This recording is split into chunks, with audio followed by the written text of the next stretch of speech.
Buenas tardes y bienvenidas y bienvenidos todos a esta nueva edición de las aulas de salud de Policlínica Guipúzcoa y del Grupo Quirón Salud. Soy Conchi Russell y estoy encantada de recibirles como responsable de comunicación del grupo en Guipúzcoa.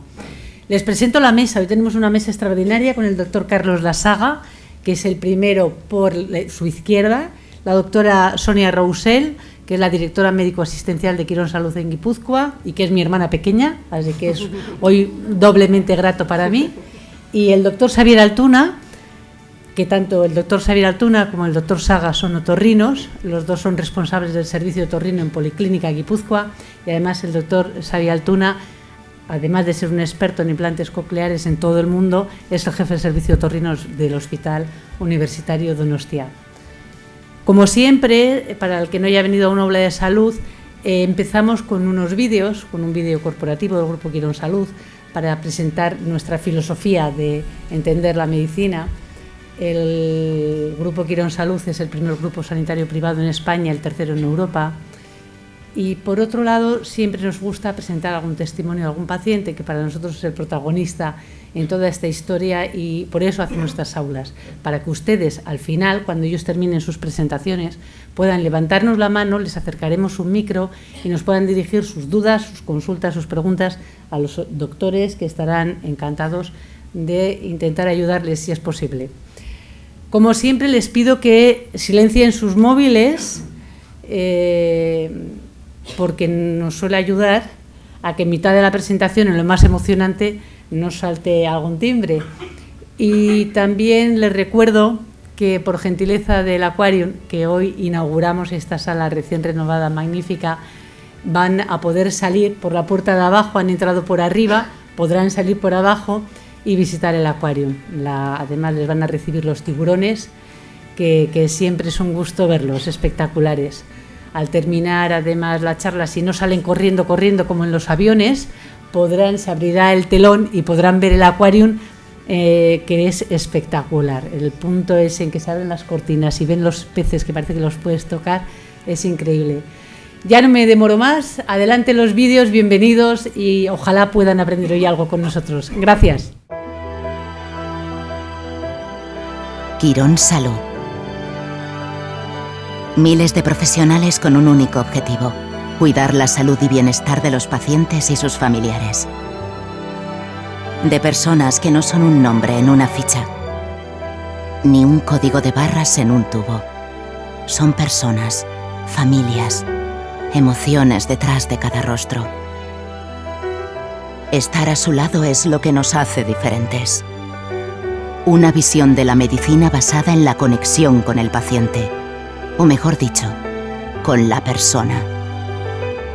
Una persona que confía en nuestros recursos, en nuestra capacidad, en nuestra experiencia, pero sobre todo, confía en quien le habla de tú a tú. Nuestra actitud nos diferencia. Somos ese auxiliar que empuja la camilla y corre para salvar una vida. La enfermera que después de tomar una vía, toma una mano. El investigador que no se rinde, que sabe que lo que persigue puede cambiar vidas. El médico que ejerce y enseña a sus alumnos el valor de su vocación. Trabajamos para las personas, para cada una de ellas. Quirón Salud es la salud persona a persona. Esa es nuestra promesa, individual, única, irrepetible.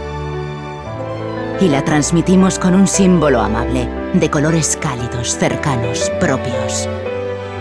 Seguiremos llevando a cabo iniciativas innovadoras. Haremos del futuro nuestro presente. Vamos a ser grandes, no por nuestro tamaño, sino por la fuerza de nuestro compromiso. Porque ser una marca joven, con más de 60 años de experiencia, nos ha enseñado que la fórmula para ser los primeros está en la pasión por lo que hacemos. Tenemos una visión. Quirón Salud. La salud persona a persona.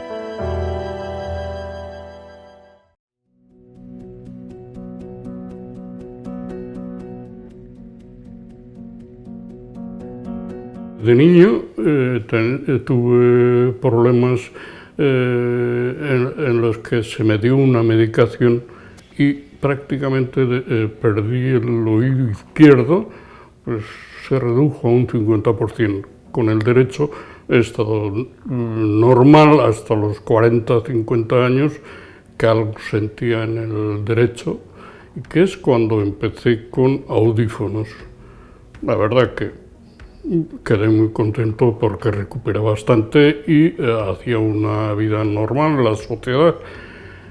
Pero hace un par de años o 3, resulta de que me encontré que el oído derecho, que era el fundamental para mí, me empecé a notar pérdida, hasta que llegó un momento en el que en 2-3 días estuve que igual perdía totalmente el oído derecho, igual 1 hora, 2 horas, y me asusté. Es lo que vine a donde los doctores, Altuna y Saga, y me miraron y me dijeron: tienes una grieta en el cerebro, creo que me dijeron, y hay un líquido del cerebro que va al oído y corres riesgo de una enfermedad grave, como creo que es meningitis. Entonces había que anularme totalmente y bueno, pues no había más solución y accedí. Me anularon el oído derecho, estuve varios meses así y francamente, o sea, lo pasé muy mal. Lo pasé muy mal porque estaba con el oído izquierdo, digamos, como a un 50%, y me apeé de la sociedad. O sea, era casi un infierno, no, pero vamos, en casa, por la radio, por la televisión, por no entender, porque iba aprendiendo a oír de los labios, leyendo los labios, pero claro, salir a la calle, buscaba paseos solitarios. Creo que he visitado todos los museos de San Sebastián, casas de cultura, he visitado varias veces y he paseado en el cementerio. Dices, bueno, pues allí nadie me va a discutir. Y bueno, pues llegar a eso, o sea, ha sido fuerte para mí. El doctor Altuna me recomendó: mira, ahí está solución, el implante.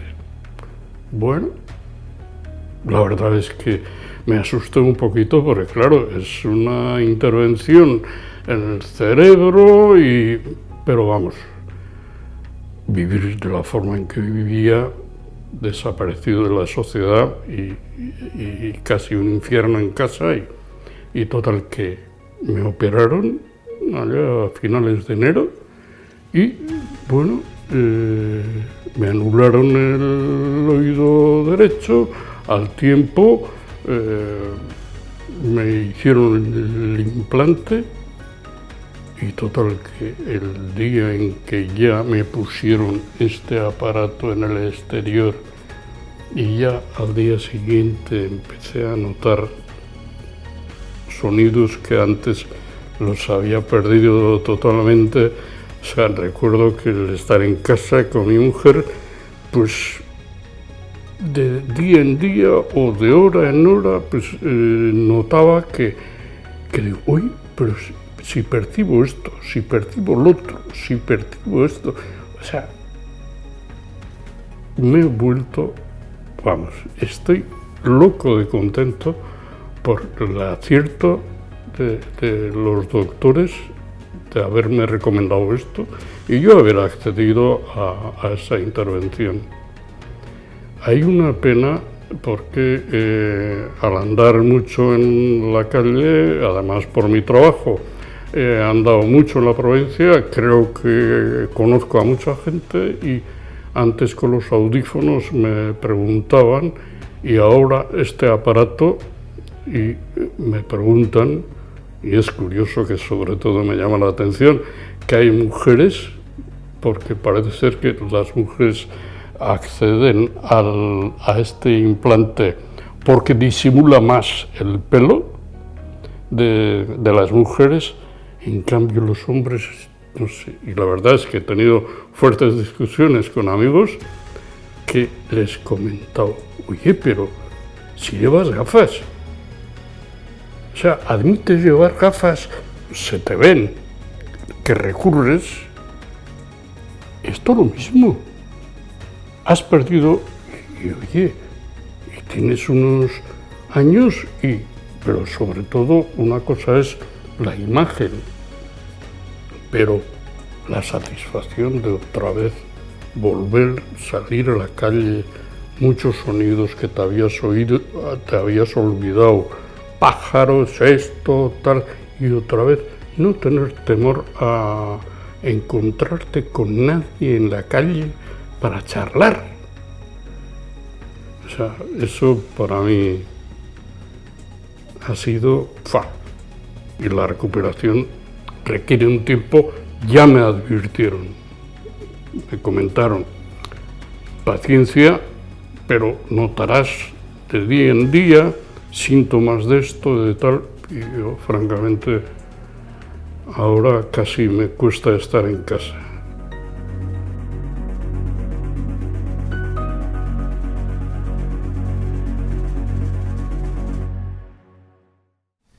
Bueno, pues yo creo que ahora ya podemos comenzar a escuchar las exposiciones que nos van a presentar el doctor Altuna y el doctor Saga. Creo que comienza Xavi.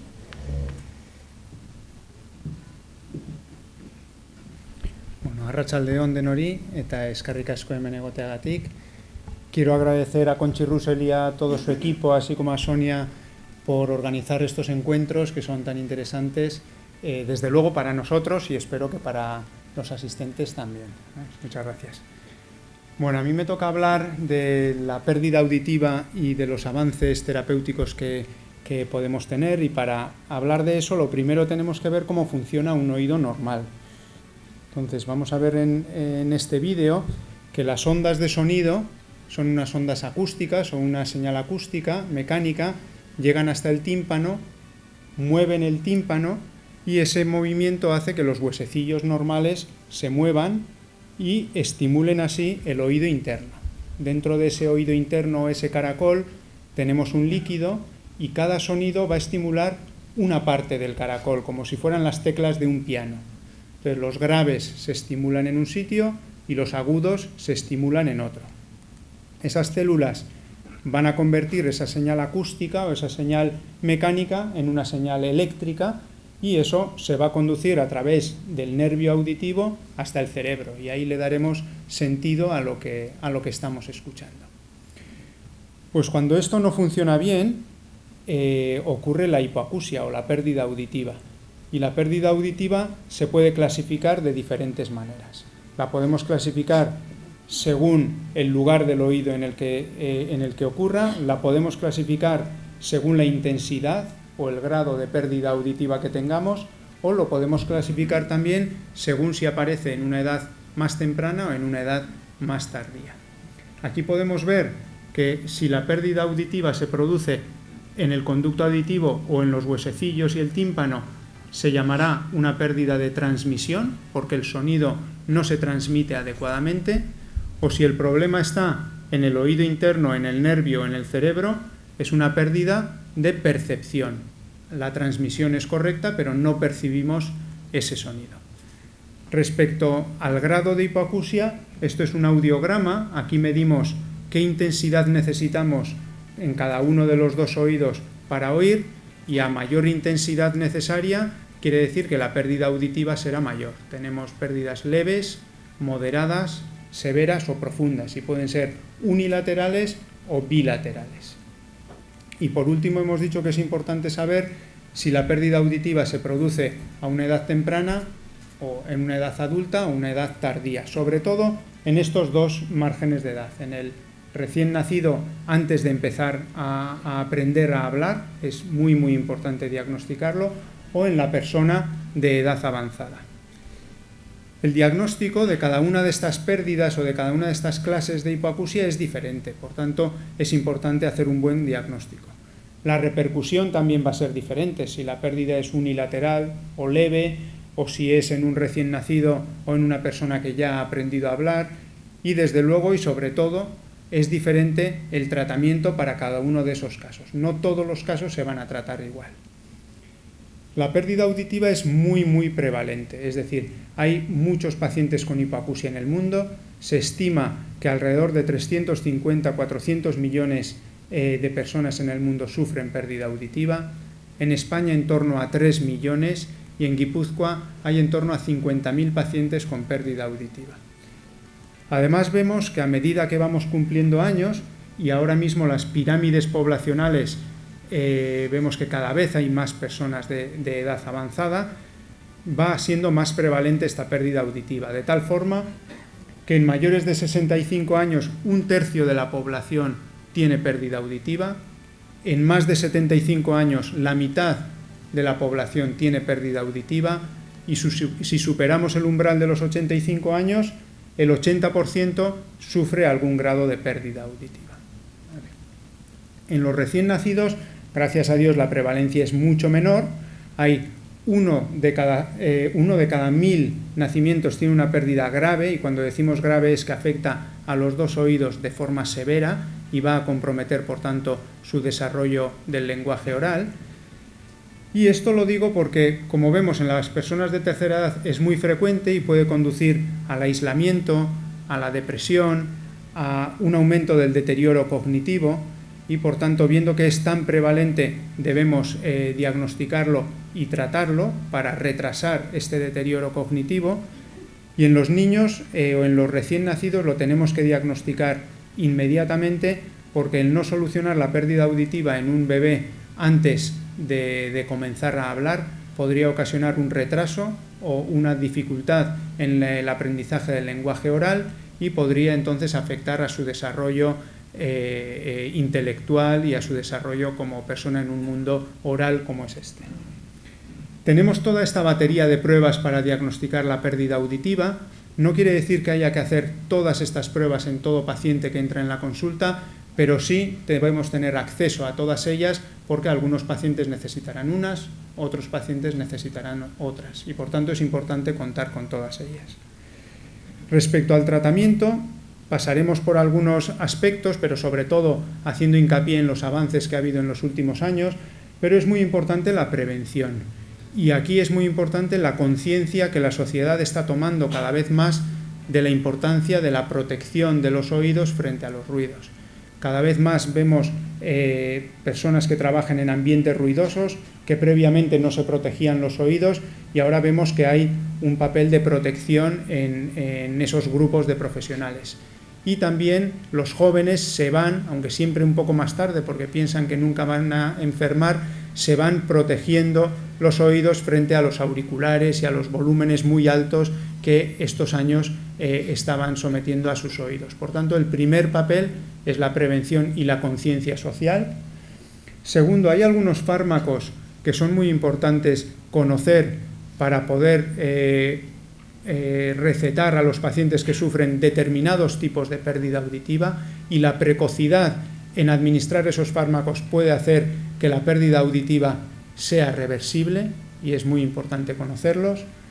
La cirugía reconstructiva, si bien no ha cambiado mucho en los últimos años, cada vez es menos invasiva, cada vez se hace con cirugías más mínimamente invasivas, pero aunque no haya cambiado mucho, todavía vemos pacientes en nuestras consultas, diría casi a diario, que tendrían o serían candidatos a una cirugía reconstructiva en media hora, con anestesia local y marchándose a casa el mismo día, y que todavía no conocen esa solución y o bien llevan audífonos con mal rendimiento o bien viven en un aislamiento sin oír, cuando podrían beneficiarse de esa cirugía. Y por tanto, aunque creemos que todos son conocedores de estas técnicas, vemos cada día que no todos, sobre todo en algunos ambientes más rurales o en otras provincias, no son conocedores y podemos darles esa solución. Y por fin pasaremos a los audífonos y los implantes. Los audífonos los conocemos desde hace mucho tiempo. Aquí hay algunos ejemplos de la época de Beethoven y los cambios que han sufrido los audífonos en tamaño y en tecnología. Y actualmente, ya desde los años 80, desde hace más de 30 años, contamos con audífonos con tecnología digital muy similar a la telefonía móvil y a los ordenadores, y podemos ver los cambios que ha habido en los últimos años en ese ámbito, y por tanto en los audífonos también ha habido grandes cambios, y esto es importante para los que llevan audífonos de años y no los han cambiado, pues hay que tener eso en cuenta. Hay diferentes tipos y por tanto hay que buscar el específico para cada paciente, y hay audífonos con ajuste automático de volumen, con ajuste dependiendo si estamos en un ambiente ruidoso o un ambiente silencioso, si el sonido viene solamente de frente o viene de los lados, y por tanto, bueno, pues eso es también importante conocerlo. Hay audífonos ahora más para la gente joven, pero cada vez más personas adultas y de la tercera edad viven conectados y les gusta que su audífono se conecte al móvil cuando suena o se conecte al televisor, sobre todo cuando entra en una estancia, y eso se puede conseguir con Bluetooth o con Wi-Fi. Y hay también audífonos recargables que no necesitan cambiar de pila cada X días. Y a pesar de todo eso, el 70% de los pacientes que necesitan audífonos no los usan. Y no los usan o no se los adaptan porque piensan que todavía no los necesitan, o dicen frases como para lo que hay que oír o para lo que me queda de vida, y eso hace que un gran porcentaje de pacientes que podrían beneficiarse de esta tecnología no lo estén haciendo. Esos pacientes pueden llevar a tener problemas de entendimiento y comunicación y, como he dicho, aumentar el aislamiento y el deterioro cognitivo. A pesar de todo esto, hay también pacientes que se ponen audífonos y no están contentos con sus audífonos porque les dan poca o insuficiente ganancia, porque oyen pero no entienden, porque se acopla o les producen irritación, supuración del oído, o también otros por motivos estéticos, como se ha visto también en el vídeo. Y hay que escuchar a todos esos pacientes, ver primero cuáles son las expectativas que el paciente tiene con unos audífonos, porque quizás deberemos dejar bien claras las expectativas en cada caso, ver cuál es el problema, si es el audífono, si es la pérdida auditiva, si son los ambientes en los que se mueven, y por ello lo que cada vez se aboga más es por la adaptación precoz. Todavía vivimos en una sociedad en la que los audífonos son el último o el penúltimo recurso, y en esos momentos es mucho más difícil llegar a un grado satisfactorio. Aquí tenemos un ejemplo de lo que hemos dicho de la vía auditiva hasta que llega al cerebro y al área auditiva. Si el área auditiva de un paciente ocupa todas estas neuronas en el cerebro, en el córtex neuronal, cuando lleva unos años sin oír, ese área cerebral se reduce. Cuando lleva más años sin oír, todavía se reduce más, y si no hemos hecho la adaptación precoz y el paciente viene en este estado, aunque se ponga un audífono, oirá más, pero estas neuronas no entenderán lo que están oyendo. Y eso es algo que les ocurre a muchos pacientes, y por tanto, una de las formas para combatir eso es la adaptación precoz de estos pacientes. Cuando vienen a la consulta y les decimos esto, muchos todavía dicen, no, hombre, no, todavía no, y les tenemos que explicar esto, luego el paciente decidirá qué hacer. A pesar de todo, si seguimos con problemas, habrá que revisar o cambiar de audífono, hablar con el audioprotesista, hacer todos los cambios de programación que sean necesarios, hablar con el otorrinolaringólogo, porque quizá en algunos casos, no en todos, porque no todo tiene la misma solución o no todo tiene solución, pero quizá es el momento de pasar a un implante, sobre todo en determinados casos. Hablaré de los 3 tipos de implantes que hay, aunque me centraré un poquito más en los implantes cocleares. El primer tipo de implante es el implante osteointegrado, y es un implante que nos gusta mucho a los que trabajamos en el campo de los implantes y de la audiología para un grupo determinado de pacientes. Debe ser cuando la transmisión del sonido es mala, pero el oído interno está conservado, con una cirugía de 15 minutos con anestesia local, donde se implanta el implante en el hueso. Ese implante tiene la capacidad de transmitir el sonido del hueso al oído interno. aunque no tenga tímpano, aunque no tenga conducto auditivo. Por tanto, en determinados pacientes es una solución excelente. Hay distintos tipos de implantes osteointegrados, pero el que se está colocando ahora mismo es un implante que tiene el tamaño del botón de esta americana o más pequeño, muy muy pequeñito. Hay distintos colores que pueden camuflarse con el pelo, incluso de un paciente con el pelo corto, y este es el tamaño que pueden tener. Y el resultado es excelente en este grupo de pacientes.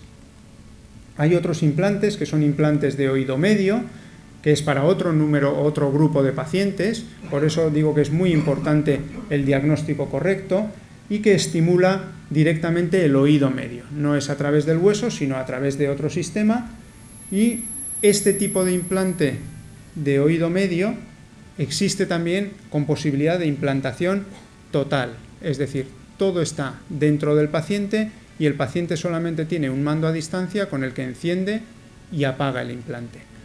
Es muy bueno para pacientes donde la estética es muy importante o para pacientes donde tienen que hacer actividades al aire libre, actividades de buceo, actividades pues policías o bomberos que necesitan que esté en todo momento activado, se tienen que poner un casco o no pueden llevar ningún tipo de implante por fuera.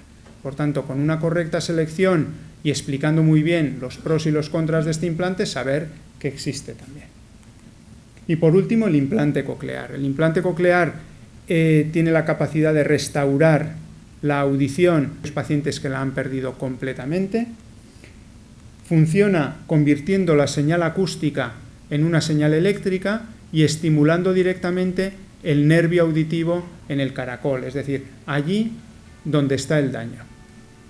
Aquí podemos ver la parte implantable que se realiza por medio de una cirugía que dura en torno a 1 hora y media, más o menos. El paciente se va a casa el día siguiente de la intervención y la activación del implante, como ha dicho el paciente José Ramón, se realiza entre las 3 y 4 semanas de la cirugía. Con ese implante después, dependiendo del tiempo que el paciente haya estado sin oír, tendremos una rehabilitación que será más corta o más larga, dependiendo también de la edad del paciente, pero normalmente aprenden a oír de esta nueva manera. Los implantes también han cambiado, tenemos implantes con parte retroauricular o implantes que solamente son un imán que se colocan aquí y luego se puede tapar con el pelo, de distintos colores o de distintas formas y distintas marcas. Todos ellos también con conectividad con el teléfono, con conectividad con este micrófono, por ejemplo, si yo me pongo aquí, lo puedo conectar directamente con el implante del paciente, se puede conectar al televisor y si, por ejemplo, somos padres de un niño que necesita un implante, puedo mirar en mi teléfono si el paciente o el niño, en este caso en el colegio, lo está usando, no lo está usando, si se ha quedado sin pila, no se ha quedado, y eso todo desde mi teléfono móvil. Por tanto, hay avances en este campo. Tenemos indicaciones clásicas, pero lo importante es saber que tenemos indicaciones emergentes también. Se puede utilizar el implante en gente que no está completamente sorda de los dos oídos, en otros casos.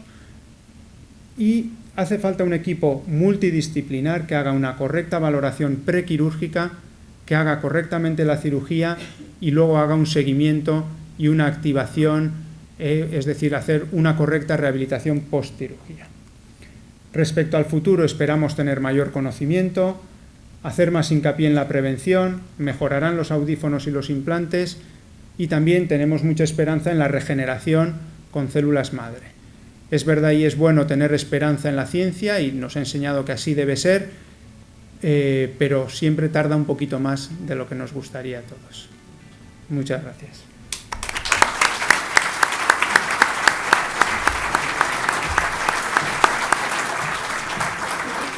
Muchísimas gracias, doctor Altuna, por la explicación tan clara, sencilla, de esta patología tan prevalente como es la hipoacusia y de las alternativas que a día de hoy tenemos en la medicina. El doctor Saga creo que nos va a hacer una interesantísima exposición también de otro tema. De nuevo, como ha dicho el doctor Altuna, muchísimas gracias por la asistencia cuando venimos y hay tanta gente escuchándonos, la verdad es que nos es terriblemente grato porque el trabajo que hacemos intentamos que sea interesante a todo el mundo, nos encanta que a ustedes también les parezca. Vamos a hablar del sistema del equilibrio y de la patología del sistema del equilibrio Y probablemente dentro de los problemas que manejamos los otorrinolaringólogos, los fallos y el funcionamiento del sistema del equilibrio es de las cosas más complejas.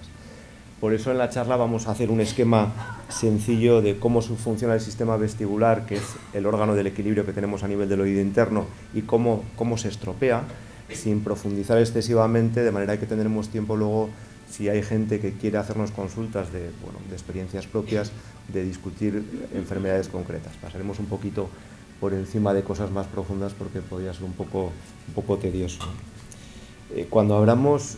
Si empezamos hablando del sistema vestibular sano, de qué es el órgano del equilibrio del oído interno, tenemos que hablar del sentido del equilibrio. El sentido del equilibrio es algo que no aprendemos en el colegio. Cuando hablamos de sentidos especiales, hablamos de la vista, el olfato, el gusto, el tacto, el oído, pero nadie nos habla del sistema del equilibrio. Y el sistema del equilibrio, el sentido del equilibrio, es lo que ha permitido diferenciar a los animales del ser humano. El sentido del equilibrio del Homo sapiens, del hombre, es lo que le ha permitido andar sobre los pies sin utilizar las manos, y le ha permitido utilizar las manos para otras cosas que han hecho de la raza humana lo que es hoy en día. Y precisamente el sistema vestibular ha participado muy directamente en esa capacidad que tiene el ser humano y que no tienen otros animales.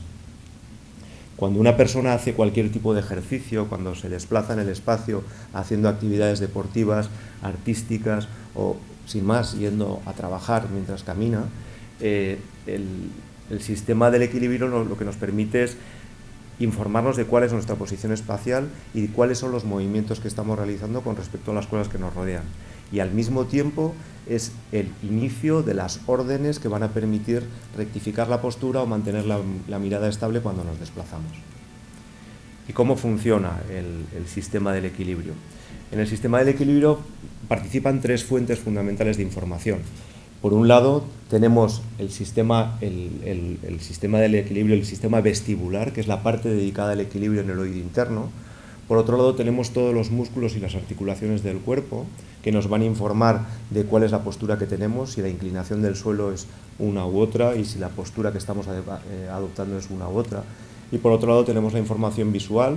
La información visual, cuando yo me desplazo, cuando yo me muevo, el entorno se mueve y me informa también de cuáles son los movimientos que estamos haciendo.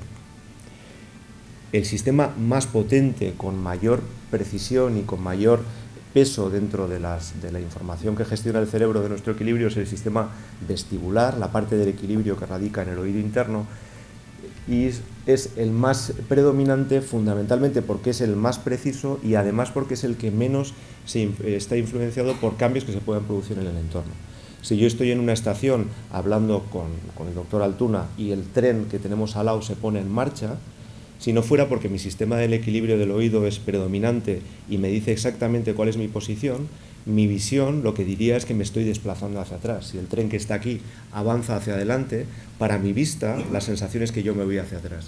Si no fuera porque otras fuentes de información son predominantes y anulan la información errónea, no podríamos mantener el equilibrio correctamente. Es por ello que el sistema vestibular, el del oído interno, es el que más importancia tiene y el que más repercute cuando se lesiona.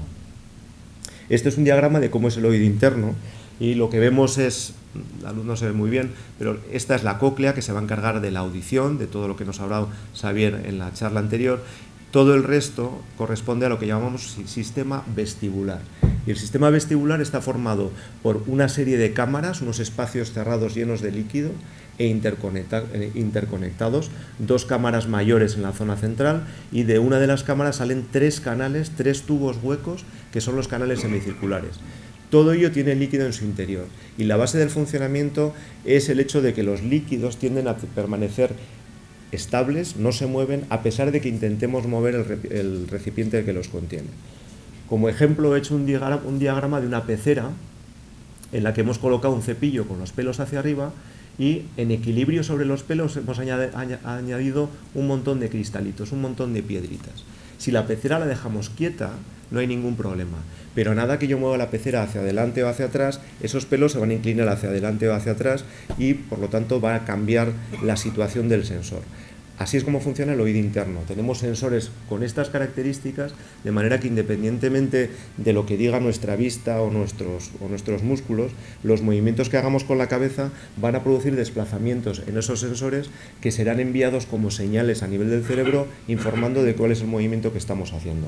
En concreto, los canales semicirculares nos van a informar de los movimientos circulares que hagamos. Si yo hago este giro en el canal semicircular horizontal, que es uno que está en esta posición y que corresponde a este que ven aquí, el movimiento del líquido que hay en su interior va a hacer que se estimulen una especie de aleta que hay en uno de los extremos, y el desplazamiento de esa aleta a un lado o a otro, de una forma similar a cuando vemos el coral en el mar o las algas en el mar, informa al cerebro de qué movimiento estoy haciendo.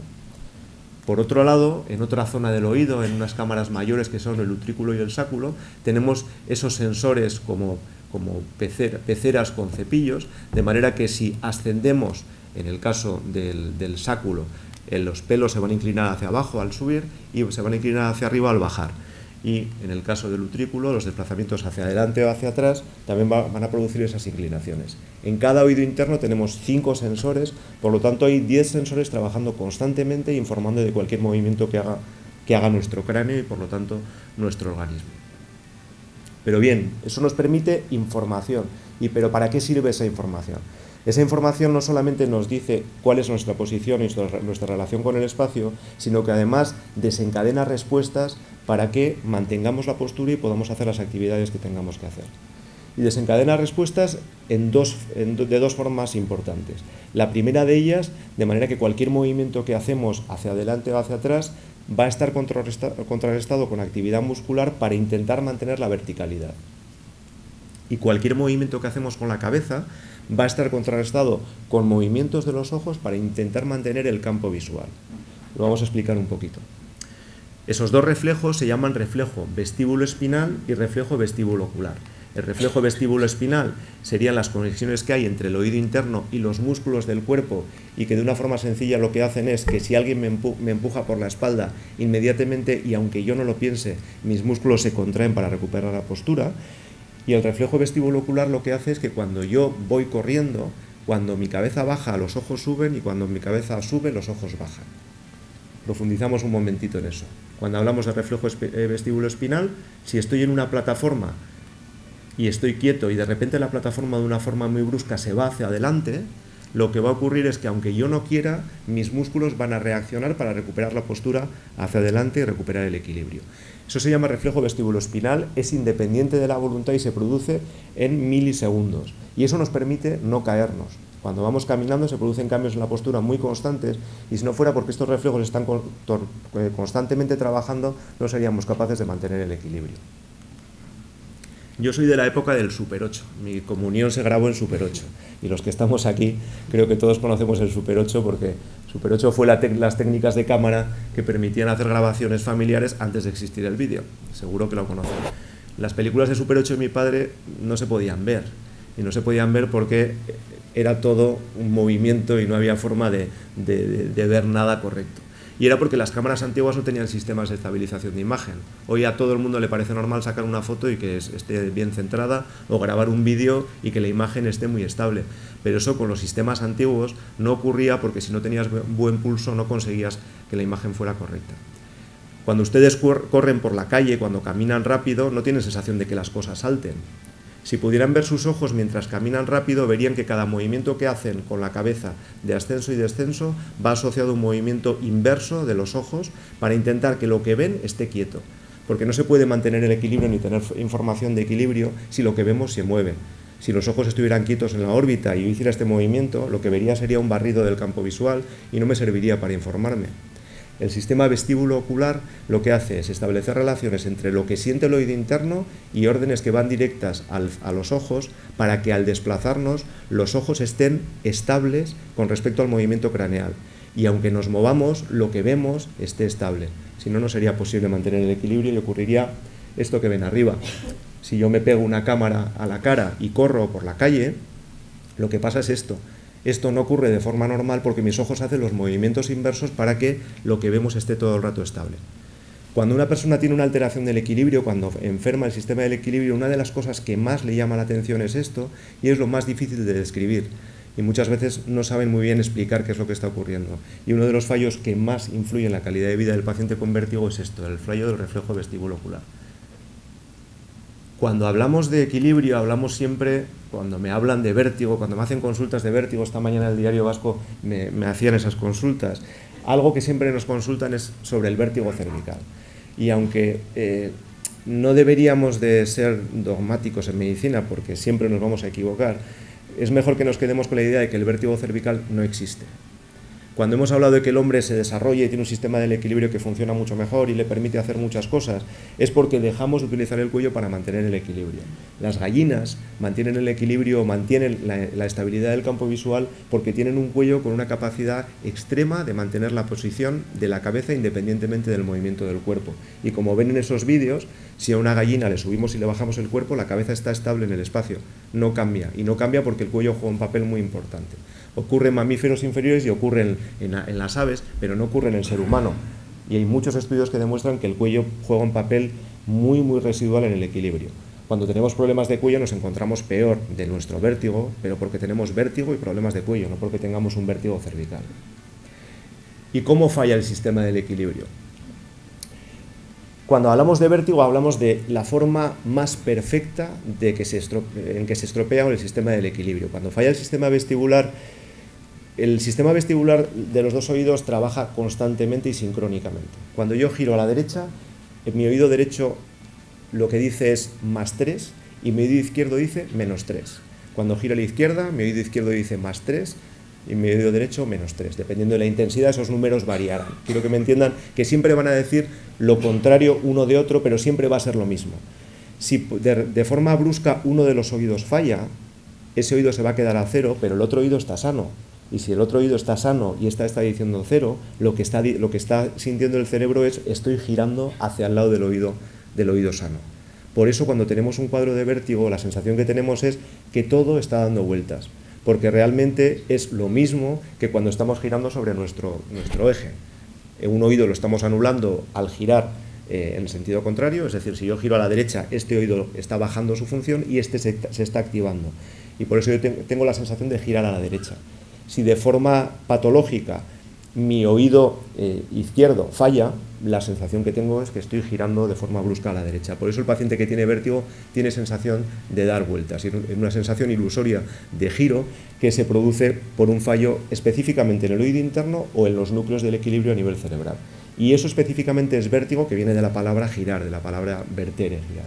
Pero muchas veces hablamos también de mareo, y el mareo es una forma indefinida de hablar de síntomas de inestabilidad, de desequilibrio, que se puede atribuir también a problemas a nivel del oído interno y a problemas de vértigo, cuando ese vértigo ha pasado de su fase aguda, cuando son vértigos más leves, pero que puede estar relacionado también con problemas de tensión arterial, con problemas de nivel de azúcar en la sangre o con alteraciones medicamentosas. ¿De acuerdo?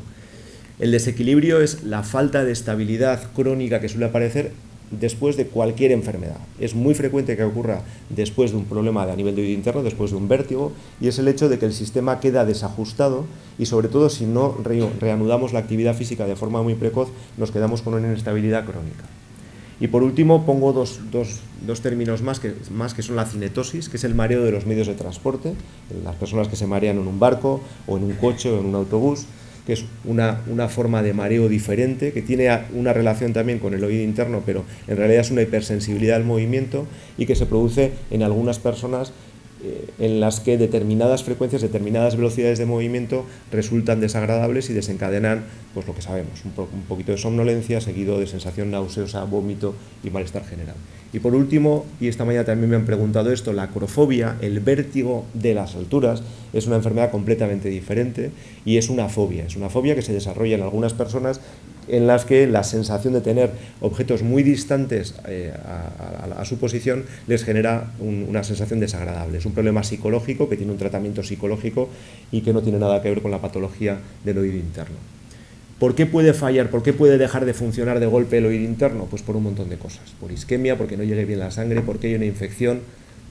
Cualquier alteración que haga que el oído interno deje de funcionar de una forma normal va a producir una clínica de vértigo y todos los síntomas asociados.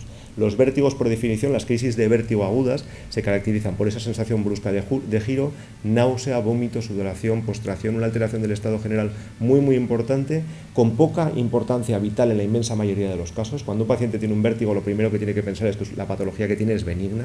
Es excepcional que el problema sea un problema isquémico cerebral, un tumor cerebral. Todos pensamos en lo peor, pero estadísticamente es muy poco probable. Eso no quita que todos los vértigos haya que estudiarlos, porque desgraciadamente algunos casos tienen detrás patología importante. Pero en general tenemos que saber que es una patología que vamos a poder tratar. ¿Cómo diagnosticamos el vértigo? Los tres elementos más importantes para diagnosticar el vértigo son estudiar los reflejos, el reflejo vestíbulo-espinal. Esto que tenemos aquí es una plataforma de posturografía dinámica, son sistemas muy sofisticados de análisis del equilibrio que nos permiten saber cómo se integra la información de equilibrio en un paciente, cómo funcionan los músculos, cómo integra la visión y cómo funciona el sistema del equilibrio a nivel del oído interno. El reflejo vestibulocular, ese que estabiliza la mirada, lo podemos medir con sistemas nuevos de impulso cefálico, que son sistemas de vídeo que nos permiten analizar ese reflejo automático que se produce cada vez que hacemos un movimiento brusco de la cabeza, y nos permiten analizar en milisegundos si la relación entre el movimiento de la cabeza y el movimiento del ojo es correcta. Este sistema es un sistema relativamente nuevo, lo estamos utilizando desde hace 8 años y nosotros lo incorporamos a la consulta en cuanto salió, que ha cambiado completamente la forma de diagnosticar el vértigo. Y luego lo que pongo aquí es muy importante y es probablemente un motivo por el que, si alguno de ustedes ha estado en mi consulta, habrá estado en la sala de espera más tiempo del que le hubiese gustado. El diagnóstico del equilibrio implica mucho tiempo e implica muchas explicaciones por parte de un paciente al que le resulta muy difícil explicar lo que le está ocurriendo, porque no es fácil explicar la clínica de vértigo. El diagnóstico del vértigo implica hablar mucho, sacar síntomas e intentar llegar a un diagnóstico en base a los datos que nos da el paciente. Muy rápidamente vamos a nombrar los vértigos más frecuentes y los paso rápidamente porque tenemos tiempo luego de hablar y profundizar. El vértigo posicional paroxístico es el vértigo más frecuente de todos los que existe. De los que estamos aquí, si alguien ha tenido un vértigo, la probabilidad de que sea un vértigo posicional paroxístico es altísima. El fallo es muy sencillo. Esos canales semicirculares de los que hemos hablado tenían líquido en su interior, solo líquido, y una aleta que se mueve dependiendo del movimiento del líquido e informa al cerebro de qué es lo que está ocurriendo. Si en vez de haber solamente líquido, hay algo flotando en ese líquido que hace que el desplazamiento el movimiento del líquido sea anómalo, sea más rápido o más lento de lo que debe, aparece una clínica de vértigo, que característicamente se produce en el momento que me voy a acostar en la cama. Yo estoy normal, durante el día he estado perfecto y cuando me tumbo en la cama tengo una sensación muy intensa de giro que dura unos segundos y se para. Y se repite cada vez que me giro en la cama hacia un lado o hacia el otro, o cuando voy a la cocina a recoger algo de una estantería, o cuando voy a colgar unas cortinas o a poner algo en altura. Cada vez que hago un movimiento de esta forma o de esta forma, movimientos circulares, el movimiento del líquido en los canales semicirculares, alterado por ese residuo que está flotando en el canal semicircular, va a producir una clínica de vértigo muy aguda. Nos acordamos esas piedrecitas azules que había pintado en el cepillo dentro de la pecera, pues esas piedrecitas existen en una zona del oído interno y a veces se despegan, se quedan flotando, se cuelan dentro de un canal y producen este cuadro de vértigo. El vértigo posicional paroxístico es el más frecuente y el más fácil de curar. Xavier y yo llevamos muchos años viendo patología del equilibrio y no podemos estar más al día en cuanto a tecnología, en cuanto a medios, en cuanto a inversión y en cuanto a dedicación al vértigo. Con mucha diferencia, lo que más fama daba a la unidad de vértigo que dirigimos desde hace más de 15 años ha sido la camilla que tenemos en la consulta. Precisamente porque el vértigo posicional se trata en una camilla mediante la colocación de la cabeza en una serie de posiciones que permite sacar el residuo del canal semicircular. Y en muchas ocasiones el paciente viene con un vértigo que le está amargando la vida y se va de la consulta sin el vértigo. A veces no es tan espectacular, pero los pacientes que han pasado por la consulta y les ha pasado esto, seguro que hablan bien de nosotros. Y esto es gracias a que John Epley, que es un otorrino que trabajaba en Oregón hasta este julio, que pues ha fallecido a los 89 años, disfrutando de una vida maravillosa y del agradecimiento de todos los otorrinos del mundo, inventó una maniobra que permite curar este vértigo que hasta entonces no sabíamos cómo curar. Y desde entonces, una parte muy importante de la patología del equilibrio la resolvemos de una forma muy rápida. El paciente viene a la consulta, hacemos un estudio general, descartamos que no hay otra patología y si el problema es este, la solución es segura. El vértigo de Meniere, del que han oído hablar muchas cosas, no es más que una hipertensión, un exceso de presión del líquido que rellena el oído interno. una enfermedad descrita a finales de 1800 por Prosper Ménière, por una persona que estableció la diferencia entre lo que era epilepsia y vértigo, que desgraciadamente hoy en día no tenemos una curación, no podemos hacer que un paciente con vértigo de Ménière deje de tenerlo, pero podemos asegurar que no vuelva a tener crisis de vértigo. Con fármacos, con cirugía, existen diferentes terapias que pueden asegurar que un paciente deje de tener vértigo. En el crisis de vértigo, en el caso del vértigo de Ménière, lleva asociada una pérdida de audición y ruido en el oído, y esos síntomas los podemos tratar de la forma que ha comentado el doctor Altuna anteriormente. En la mayoría de los casos utilizaremos medicación, un 85% de los casos van a ir bien solamente con medicación oral, en un porcentaje de casos en torno al 10% utilizaremos tratamientos intratimpánicos y en un porcentaje mucho menor utilizaremos cirugía, en la que lo que haremos será seccionar el nervio que conecta el oído interno con el cerebro, de manera que aunque el oído interno tenga problemas de vértigo, esa información no llega al cerebro y no tengamos problemas. Muy residual el número de pacientes que tratamos con esta cirugía, pero bueno, cuando contamos con compañeros como el doctor Altuna, especializado en hacer esa sección, pues podemos asegurar casi el 100% de curación en los pacientes con enfermedad de Ménière. La neuronitis vestibular es una inflamación aguda del oído interno que lo puede producir un cuadro viral. Cualquier factor que produzca inflamación aguda, ya sea viral, autoinmune, diferentes mecanismos que produzcan inflamación aguda, producen una crisis de vértigo que por definición suele durar unos días de una forma muy aguda, que progresivamente va cediendo y que puede dejar como secuela una menor función del oído interno afecto.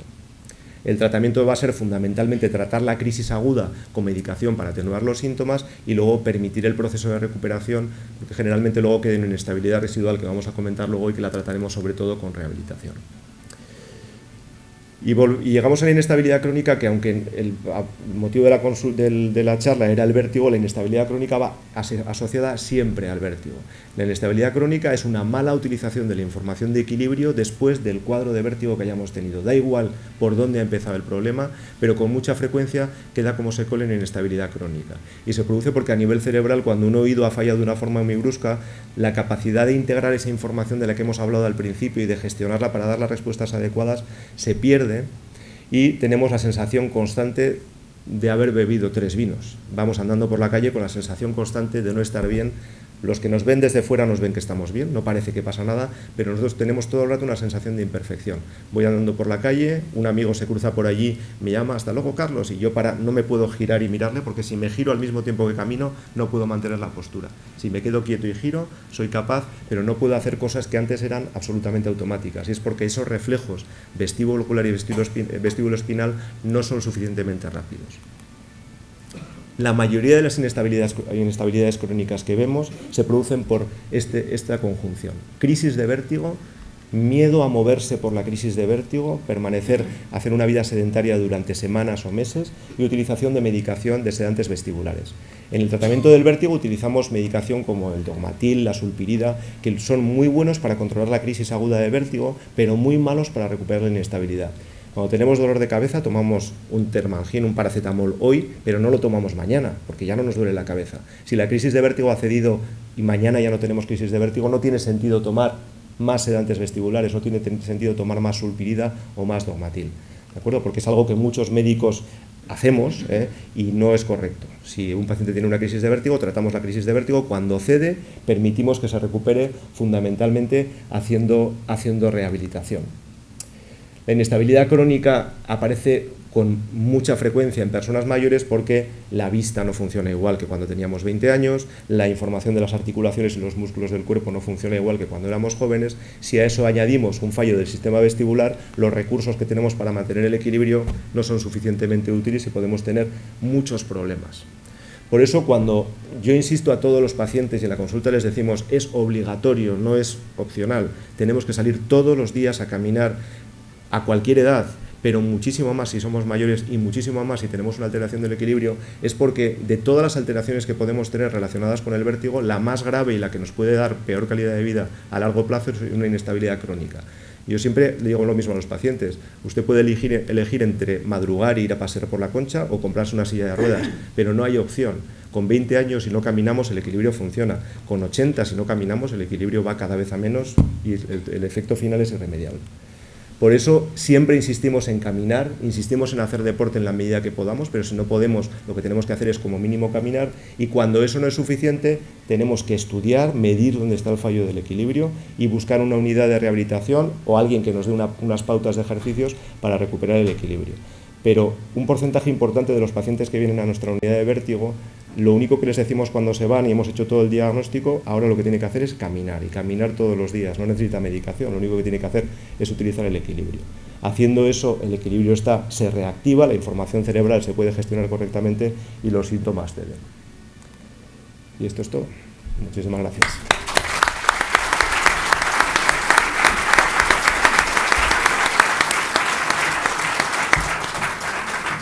Muchísimas gracias, doctor Saga, porque bueno, yo creo que ha hablado claramente de algunas ideas preconcebidas que en la sociedad existen sobre el vértigo, sobre los mareos cervicales, sobre opciones terapéuticas y sobre recomendaciones sanas que debemos aplicarnos todos. Empezamos con el turno de preguntas. Tenemos los micrófonos abiertos. Y levanten la mano si alguno de ustedes está interesado en hacer alguna pregunta. Bueno, pues empezamos por la primera fila. El caballero que ha levantado el primero la mano. Gracias. Bueno, yo hace como 2 años me dio un vértigo muy fuerte al levantarme de la cama. Me caí me caí encima de la cama. Y estuve como 1 hora, bueno, pues muy mal y eso. Desde entonces, o sea, me pasa lo que ha estado explicando el doctor. No puedo hacer movimientos bruscos y por la calle a veces hay momentos como si estuviese bebido. Entonces, bueno, llevo como 2 años, pues esto. Estoy con un otorrino de Quirón, de Policlínica. Me mandó unos ejercicios en la cama, a levantarme, tumbado, a hacer unos movimientos, pero bueno, puedo decir que he mejorado, no mucho, porque me sigue pasando lo mismo. Gracias. Hemos hablado del vértigo posicional, que comentábamos que es el más frecuente de todos. El vértigo posicional se produce cuando se produce en el oído interno ese fallo. Tiene que haber dentro del canal semicircular ese residuo que hace que al desplazar la cabeza aparezca la crisis de vértigo, que dura unos segundos y se para. Cuando no hay vértigo posicional, los ejercicios de Brandarov, que se llaman así esos ejercicios, no funcionan muy bien porque realmente están enfocados a tratar el vértigo posicional. En los años 80, antes de que Epley publicara sus trabajos en el año 92, en los años 80 el grupo de Brandt, que es un grupo de neurólogos que trabaja en Múnich, publicaron unos resultados muy buenos con ese tipo de ejercicios, es decir, con un vértigo posicional paroxístico, haciendo los ejercicios de Brandarov, los de tumbarse hacia un lado, sentarse, tumbarse hacia el otro, conseguimos un porcentaje de recuperación superior al 90% en 3 semanas haciendo los ejercicios 3 veces al día. Y las publicaciones que han seguido apareciendo a lo largo de los años corroboran, eso es así. Con la maniobra de Epley la recuperación del vértigo es infinitamente más rápida. No todo el mundo tiene acceso a que un otorrino le haga una maniobra de Epley rápido, pero la recuperación es mucho más rápida que con los ejercicios de Brandarov.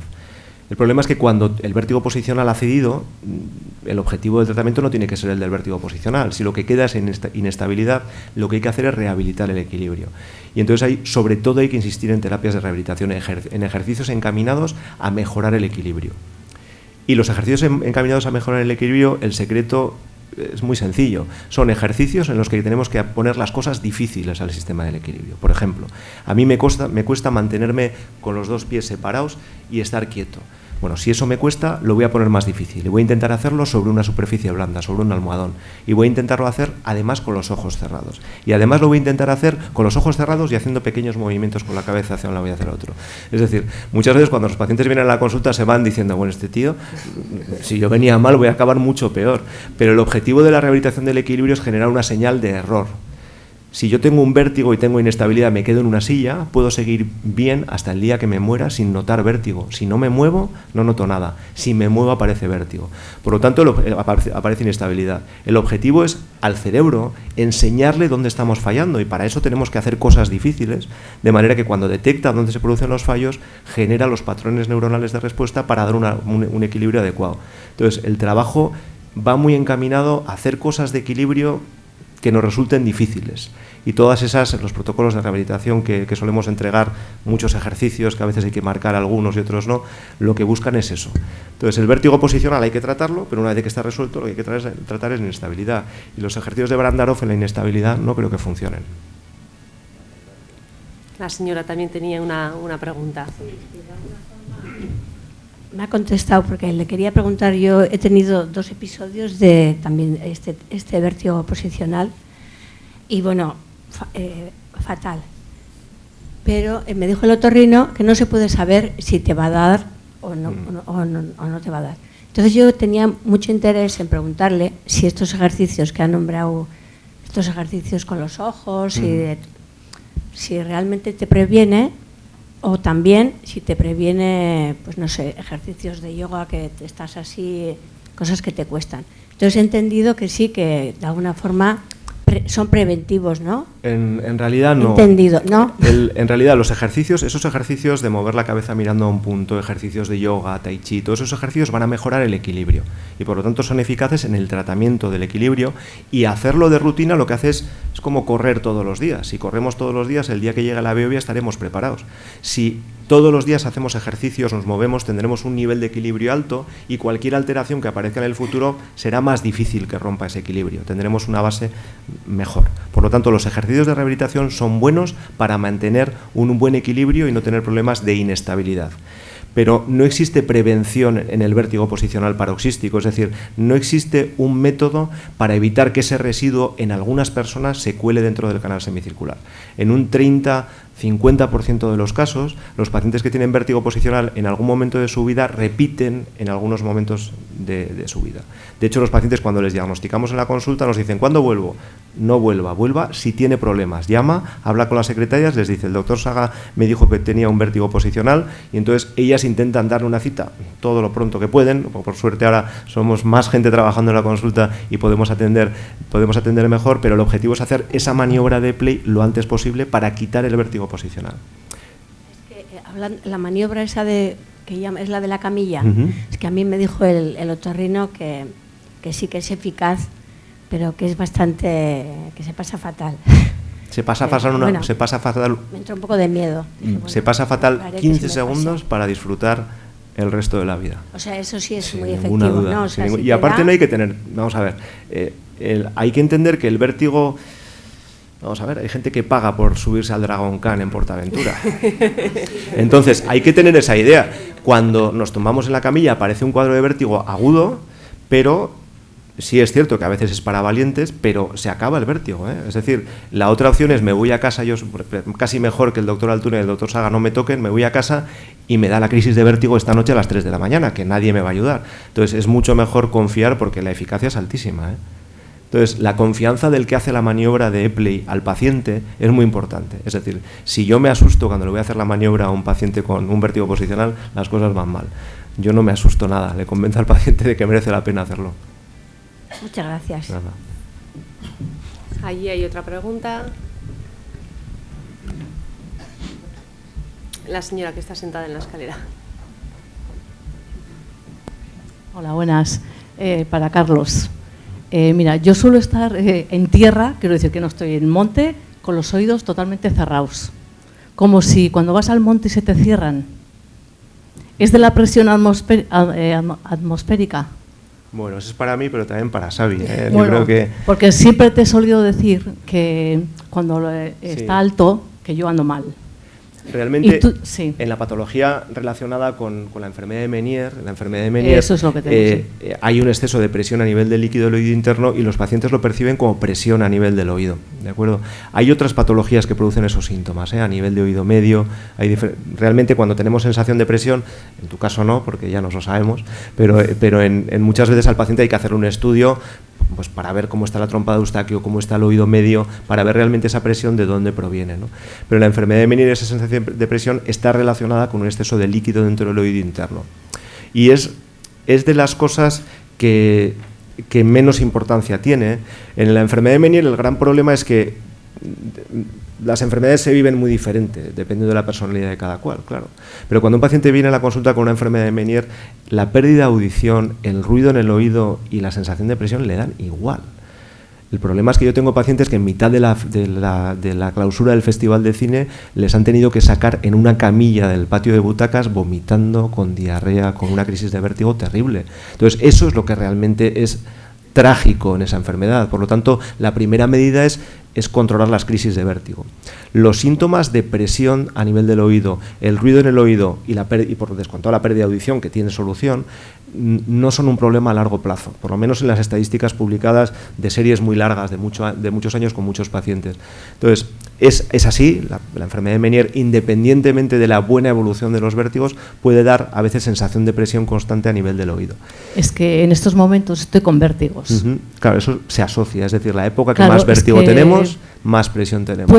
Y otra cosa, ¿septiembre puede ser el mes indicado pues, de vértigos? Porque conmigo pasa, no sé. Yo que me considero un científico y que siempre he regañado a todo el mundo que hace elucubraciones como de las témporas y del clima, y yo tenía una compañera hace años maravillosa que ya falleció por desgracia, pero se dedicaba al vértigo en el Hospital Aránzazu, y ella era mucho, es que en septiembre, y decía, pero no me fastidies, joder, ¿qué más da? ¿Qué tendrá que ver? Bueno, no sé si tiene que ver o no, pero sí que es cierto que muchos pacientes con enfermedad de Meniere y con determinados vértigos me dicen, no, yo en otoño y primavera estoy peor. Bueno, tengo un amigo psiquiatra que dice que las personas en determinadas épocas también son estables o inestables dependiendo de la temporada del año. Seguramente será que los médicos no sabemos por qué, pero será así. En cualquier caso, nosotros estamos 365 días independientemente del tiempo, así que si hay problemas, nos llamáis. Es que normalmente los vértigos los suelo tener en esa época. Sí, sí, no sé, es que igual es tengo así, que ir al psiquiatra también. No iba por ahí. No iba por ahí, pero sí que es cierto que hay patologías que no sabemos por qué, pero aparentemente, estacionalmente, generalmente cuando algo ocurre de forma recurrente en medicina, al final alguien descubre por qué ocurría, ¿eh? Entonces, por ahora estamos sin saberlo. Gracias. ¿Alguna otra pregunta? Caballero. Buenas tardes. Yo quería decirle, ¿está bien? Bueno, he tenido 2 veces vértigo, pero la segunda vez tengo acérquese a la boca. Sí, tengo la impresión, la segunda vez suelo ir al fisio una vez al mes por la trocanteritis y me dice, ¿por dónde empezamos? Y le dije, pues esta semana ando mal del cuello, y me empezó pues dándome unos masajes por el cuello. Al día siguiente estaba muerta en la cama. Y digo yo, ¿será de eso?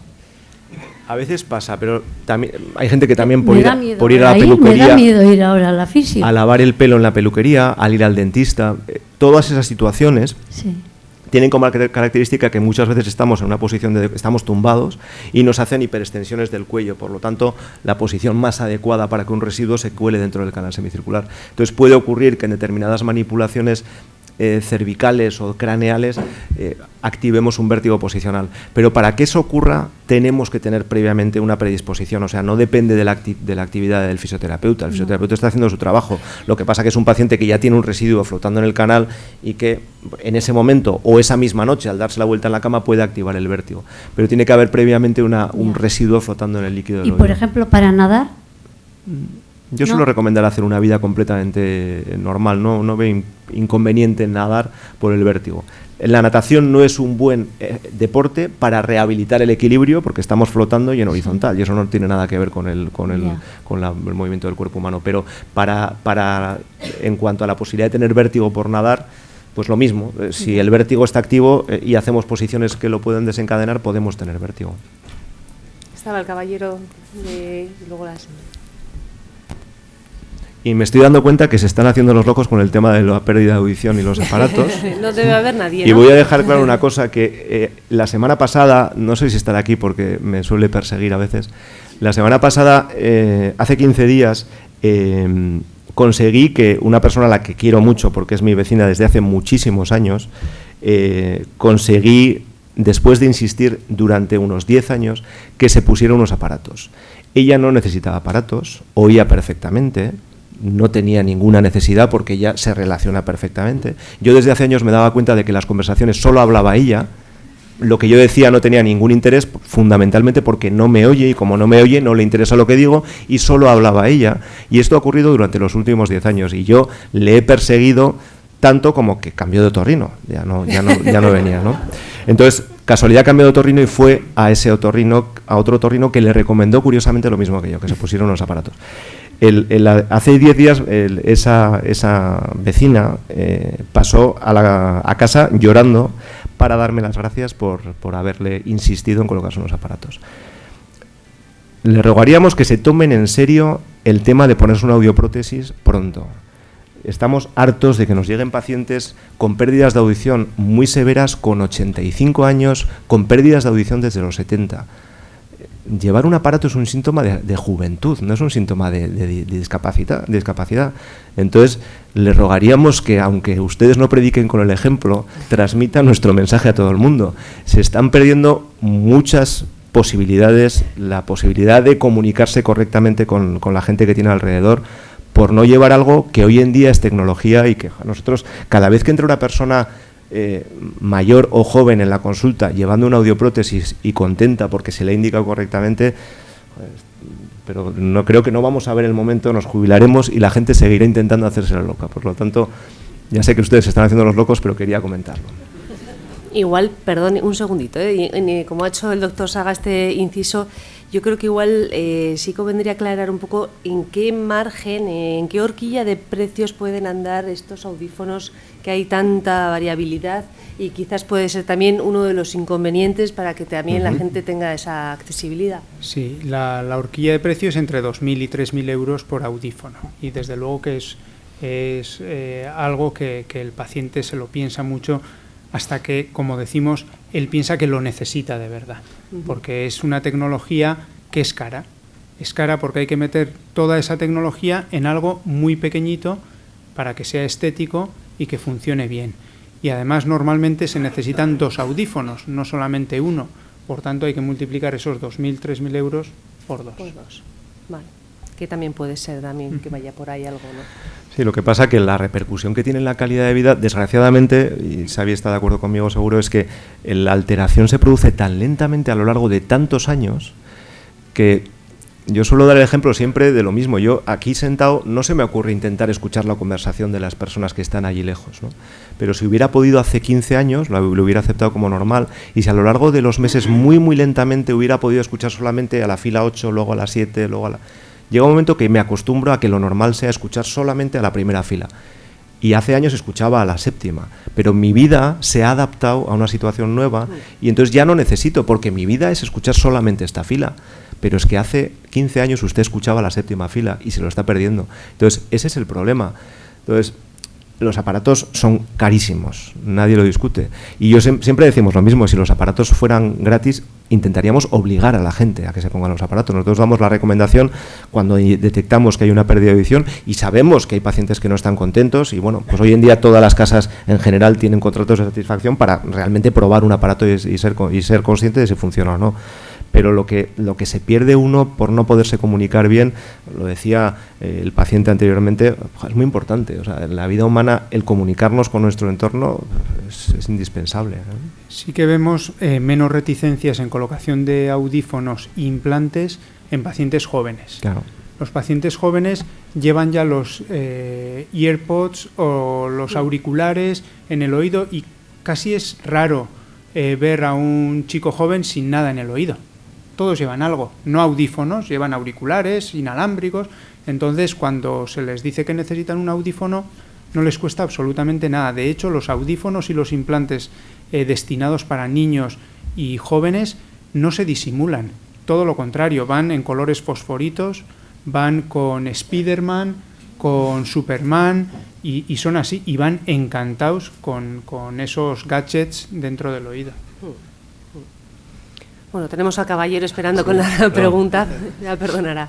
Sí, buenas tardes. Mira, yo desde hace 6 años así sufro de acúfeno, ¿no? Y bueno, en un momento me fue a más, ahora creo que lo tengo estabilizado en los 2 oídos a la vez, y no sé mucho de esta dolencia y no sé si existe tratamiento. Más o menos sé por qué puede ser, por la vida laboral que lleva, ¿no? Pero no sé mucho más de esta dolencia. Sí, el acúfeno se produce por un mal funcionamiento del oído interno, de la parte auditiva del oído interno. Se puede acompañar de pérdida auditiva o no, generalmente se acompaña de pérdida auditiva, pero no siempre. Está muy relacionado con, como digo, con la audición, pero también con estados anímicos, estrés, situación laboral, etcétera. Y es muy importante hacer un correcto diagnóstico, sobre todo descartar otras causas no puramente audiológicas que ocasionen el acúfeno, y después es dedicarle tiempo al paciente. No tenemos un fármaco cuando el acúfeno es de origen desconocido, como es en la mayor parte de los casos. No tenemos un fármaco específico para dar y que quita el acúfeno, no existe hoy por hoy, pero tenemos mecanismos para controlar ese acúfeno. Primero, si el acúfeno genera alteración en el estado general, dificultades para dormir, el paciente puede entrar en un círculo vicioso, en un ciclo en el que el acúfeno le ocasione ansiedad, la ansiedad le ocasione acúfeno. Entonces hay que romper ese círculo. Como no existe un fármaco específico para el acúfeno, lo podemos romper con un fármaco contra la ansiedad, y cuando ya el paciente esté más tranquilo se puede eliminar ese fármaco. Pero lo más importante en el acúfeno, después del diagnóstico correcto y si hay una pérdida auditiva, corregir la pérdida auditiva porque mejorará el acúfeno.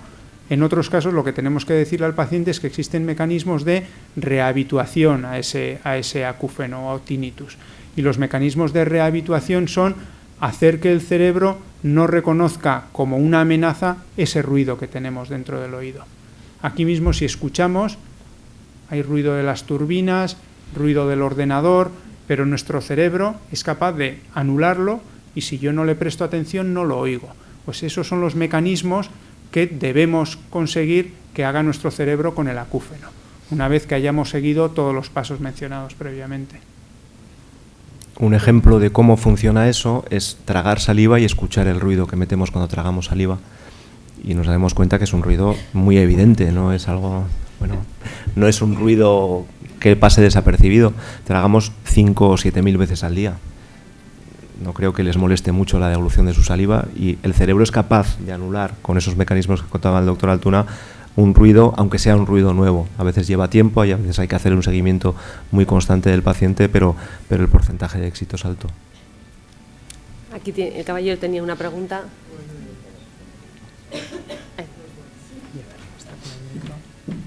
Ay, perdón, la señora está con el micro también allí. Sí. Vale. Hola, Arratsaldeon.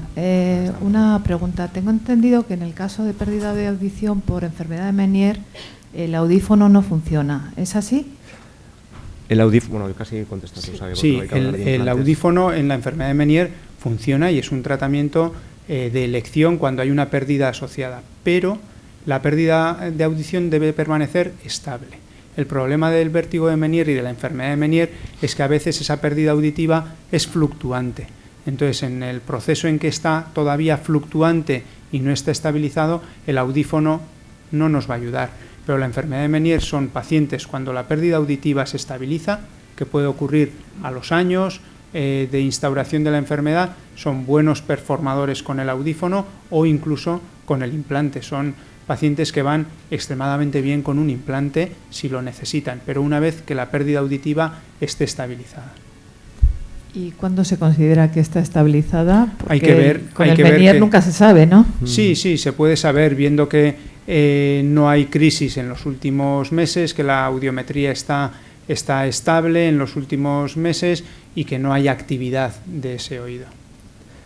En cualquier caso, a veces indicamos la audioprótesis hablando con el paciente y explicándole que el futuro obligatoriamente nos va a llevar a utilizar una audioprótesis y que el problema de los primeros años de la adaptación de la audioprótesis es la necesidad de hacer ajustes repetidos de la audioprótesis, por el motivo de que decía el doctor Altuna de que esta semana la audición está a 40 y necesito una prótesis funcionando a 40, pero la semana que viene igual oigo un poquito mejor y resulta que la prótesis me sobra, o la siguiente me baja y necesito que subir la prótesis. Entonces el inconveniente fundamental no es porque la enfermedad vaya a evolucionar mejor o peor o porque vaya a perjudicarnos, siempre nos va a beneficiar.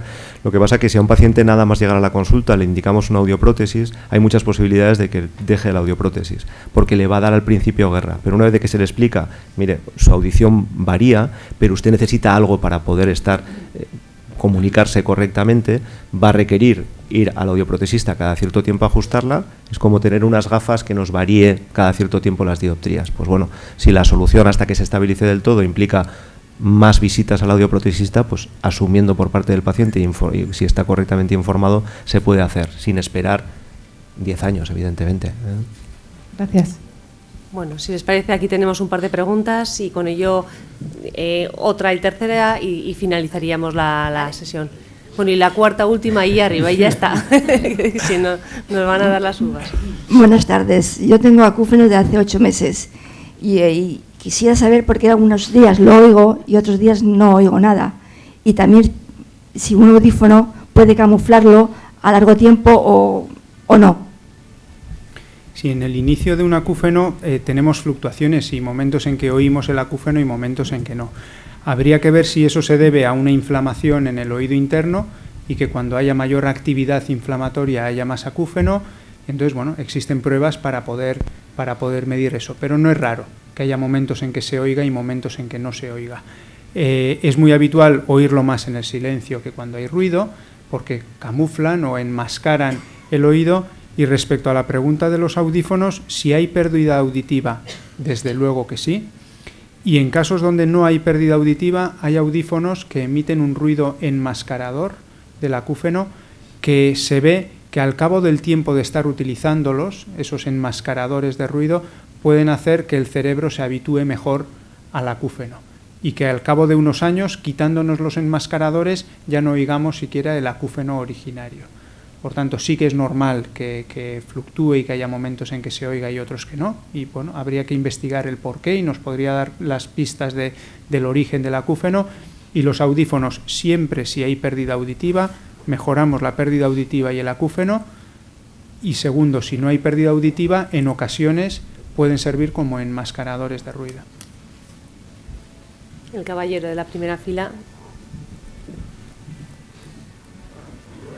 Doctor Saga, en este caso es mi mujer que tiene vértigo Menier, pero tiene unos síntomas, digo si pueden ser normales, dolor de cabeza, nada más se levanta. Acérquese un poquito más el micrófono, sí. Digo, dolor de cabeza, nada más se levanta de la cama, escalofríos, ruido, no se le va, y así está todo el día. Entonces estamos en la unidad del vértigo. Sí. Y últimamente le han dicho para inyectar no me sale ahora el nombre. Un corticoide intratimpánico, un corticoide. Corticoide no, otra cosa. O gentamicina, entonces. Gentamicina. Sí. Entonces, pues no sé lo que tenemos que hacer.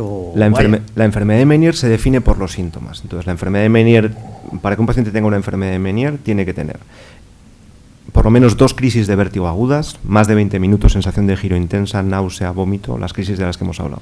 Además, una pérdida de audición documentada, por lo menos en una audiometría, ruido constante en el oído y muchas veces sensación de presión en el oído. Cuando tenemos esos datos y además nos han hecho una resonancia magnética que ha descartado otras cosas, que seguro que se ha hecho en su caso, entonces tenemos el diagnóstico de enfermedad de Menier. Y esos son los síntomas de la enfermedad de Menier, ¿de acuerdo? Otros síntomas asociados a la enfermedad de Menier pueden ser todos, porque la enfermedad de Menier se caracteriza por alterar mucho nuestra calidad de vida y por lo tanto podemos tener otros síntomas derivados del estrés que genera tener este tipo de enfermedades. La gentamicina tiene el objetivo de eliminar las crisis de vértigo, exclusivamente las crisis de vértigo. Entonces, un paciente con enfermedad de Menier que sigue con crisis de vértigo, el tratamiento con gentamicina es una muy buena opción si la medicación no ha funcionado, ¿de acuerdo? Por lo tanto, si le han indicado una gentamicina, tiene que ser porque los diferentes intentos de farmacología han funcionado. Perdón, inestabilidad total, todo el día. Paseo todo el día. La inestabilidad se produce por el mismo mecanismo, el sistema del equilibrio no funciona bien, con el agravante en la enfermedad de Menier, como comentaba antes el doctor Altuna, de la fluctuación. El sistema del equilibrio del oído enfermo, del oído que tiene enfermedad de Menier, no todos los días está funcionando a la misma velocidad. Está enfermo, pero hoy trabaja al 50%, mañana al 60%, la semana que viene está al 100%. Eso hace que la recuperación del equilibrio, la compensación central, que es la capacidad del cerebro de gestionar la información, sea más difícil, porque el cerebro le mandamos señal de error, pero no siempre le mandamos la misma señal, porque la función varía. Entonces, la recuperación del equilibrio en la enfermedad de Menier a veces es un poquito más lenta. Y en ocasiones hay que tomar medidas drásticas de control de las crisis de vértigo y de la función del sistema del equilibrio del oído que tiene el del paciente que tiene una enfermedad de Meniere, para poder recuperar el equilibrio. Es decir, a veces es más rentable anular completamente un oído cuando está dando mucha guerra y tenemos mucha inestabilidad, porque desde esa base podemos recuperar el equilibrio. Con un oído al cero podemos trabajar mejor que con un oído con mucha fluctuación. En cualquier caso, siempre hay que hacerlo muy despacio y estudiándolo bien. Perdón, escalofríos. Escalofríos ante cualquier alteración de la vida pueden aparecer. Si se me ocurren cosas que pueden estar relacionadas, pero lo normal es que cuando tenemos cefaleas matutinas, escalofríos, malestar, en el contexto de una enfermedad de Meniere se puedan atribuir a que la enfermedad de Meniere produce muy mala calidad de vida, muy mala previsión de nuestra agenda, muy mala previsión de nuestro futuro, y eso puede alterar todo. Vale, muchas gracias. Sí, pero es cuestión de estudiar esos cefaleas matutinas y ver por qué se están produciendo. Sí, pero quiero decir escalofríos a nivel de la cabeza. Sí. Sí, o sea que sí. Pero en cualquier caso, esas cosas hay que si hay una enfermedad de Meniere y hay otras cosas, hay que ver por qué ocurren esas otras cosas y estudiarlas en profundidad. De acuerdo, muchas gracias. Nos quedan 2 preguntas, la señora que está sentada ahí y finalmente el caballero de la puerta arriba.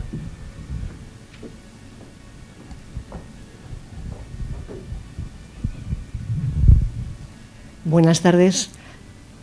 Primero agradecerles lo bien que se han explicado, realmente merece la pena escucharles. Mi pregunta va también por Meniere. Hablando de las posibilidades del tratamiento, cuando no funciona la medicación, después el tratamiento intratimpánico, la última solución puede ser la desconexión, que hablaba que el doctor Altuna es especialista. Evidentemente, al desconectar se pierde la audición y ya el sistema del equilibrio por ese oído tampoco va a funcionar. Mi pregunta es, ¿el implante coclear sirve para recuperar la audición y también para que el sentido del equilibrio a través de ese oído pueda volver a funcionar?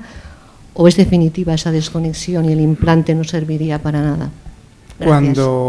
Cuando optamos por la cirugía en la enfermedad de Meniere o en el vértigo, es porque todas las demás soluciones han fracasado y tenemos que tener en cuenta la audición del paciente para elegir qué técnica quirúrgica hacemos. Hay diferentes técnicas quirúrgicas, una en la que anulamos completamente el oído desde el punto de vista del equilibrio y también de la audición. Solamente lo hacemos si la audición ya está previamente afectada, pero si al paciente le queremos anular el equilibrio de ese lado conservándole la audición, y esto nos esforzamos en hacerlo en aquellos pacientes que lo necesitan pero que tienen buena audición, se puede hacer una técnica de desconexión conservando la audición. Por tanto, hay técnicas quirúrgicas que pueden eliminar el camino del equilibrio desde ese oído enfermo al cerebro, pero conservar la audición que el paciente tiene. Y si el paciente ya no tiene audición y eliminamos el oído completamente, el equilibrio y la audición, en el mismo acto se puede colocar un implante coclear y funciona francamente bien. Por tanto, son posibles las 2 opciones. Y el caballero de la esquina. Buenas tardes, yo también quería agradecerles la claridad de la exposición y bueno, me han convertido en un admirador y sobre todo agradecerles porque ya me había olvidado de mi problema, ¿no? Y entonces eso, he aprendido a convivir con él, ¿no? En mi caso fue inicialmente, lo asocié a un estrés laboral, a una situación de trabajo intenso, dormir poco y bueno, me pegó un palo de 24 horas, ¿no? La segunda vez ya aprendí, ya dije, coño, esto lo tengo conocido, ¿no? Y entonces pues fueron 24 horas, pero para la tercera vez ya me preparé, ¿eh? Cuando ya me daba, dije, quieto, parado, hay que descansar más y todo esto. A lo que voy, ¿de qué manera puede llegar a influir el estrés? Si es que influye. Hombre, el estrés en qué no influye, ¿no? O sea, realmente el estrés es algo indispensable para tener una actividad profesional, una actividad correcta, porque bueno, pues no deja de ser un aumento del estado de alerta y eso es bueno, pero el estrés bueno dura 10 segundos, ¿de acuerdo? Por lo tanto, el estrés en general es perjudicial para cualquier tipo de enfermedad y en particular es perjudicial para las enfermedades que evolucionan en crisis, sea cual sea el tipo de crisis, ¿no? realmente eso es algo de sentido común y que todo el mundo lo podemos aceptar y dices, bueno, es que claro, con la vida que llevas, ¿cómo no te va a dar un infarto, ¿no? Pues bueno, pero tampoco se me ocurre un tratamiento para eso. Yo suelo decir el chiste de juega al euromillón, pero realmente es real que hay una influencia directa porque en el estrés se liberan sustancias, neurotransmisores y productos cerebrales que favorecen una actividad cerebral más activa, que todos los nervios funcionen más rápido. Todo eso es bueno porque cuando vamos conduciendo a 150 por una autopista hace falta estrés, si no nos podemos matar, o 120 para ser legales. Pero realmente ese estrés es perjudicial porque esas sustancias sobre un órgano enfermo lo que hacen es activarlo cuando no da más de sí. Por lo tanto, la aparición de crisis se puede producir siempre cuando ya hay una base en la que algo puede fallar, ¿no? Entonces, nosotros tenemos ejemplos de pacientes, por ejemplo, con enfermedad de Meniere, tratados que han ido muy bien durante 8 años y a los 8 años vienen, es que he vuelto a tener una crisis de vértigo. Y muchas veces hay un desencadenante, algo ha pasado en esos días en su vida que ha sido, bueno, parece ser el desencadenante, ¿no? Pero no hay una explicación quitando ese efecto de liberación de neurotransmisores y de sustancias vasoactivas y neuroactivas que pueden activar en exceso un oído enfermo. No hay una explicación fácil y por supuesto no hay un tratamiento fácil que no sea quitarnos el estrés y por desgracia pues no siempre es fácil. Bueno, muchísimas gracias. Tenemos que dar por finalizada el aula. Y para preguntas que seguro que han quedado sin resolver, les tienen a los doctores en su consulta en Policlínica Guipúzcoa prácticamente todo el año. O sea que muchísimas gracias de nuevo y hasta la próxima.